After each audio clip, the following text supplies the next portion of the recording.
రాష్ట్రాన్ని కాపాడుకుందాం, రాతి యుగానికి పోకుండా స్వర్ణ యుగం వైపు నడవడానికి పిలిపించాను. అదే రా కదిలిరా 20వ జిల్లా. ఎక్కడ పోయినా మీ ఉత్సాహం చూస్తా ఉంటే నా జీవితంలో ఎప్పుడూ చూడని ఉత్సాహాన్ని చూస్తున్నాను.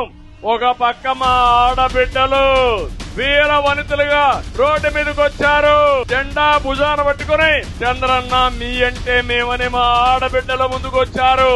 ఇంకో పక్క నా తమ్ముళ్ళు యువత ఎక్కడ చూసినా యువతే కనపడుస్తున్నారు నాకు. ఇటు యువత ఇటు ఆడబిడ్డలుంటే గెలుపు మనదే. ఎవరు ఈ గెలుపు ఆపలేరని మరొకసారి తెలియజేస్తున్నా. ఎన్నికల వరకు మీరంతా కూడా కష్టపడండి, స్వర్ణ యుగానికి కష్టపడండి. నడిపించే బాధ్యత మాదని మరొకసారి హామీ ఇస్తున్నా. ఎన్నికల్లో మీరు బటన్ నొక్కితే జగన్మోహన్ రెడ్డి మైండ్ బ్లాక్ అయిపోవాలి. దానికి సిద్ధమా అని మిమ్మల్ని అడుగుతున్నా.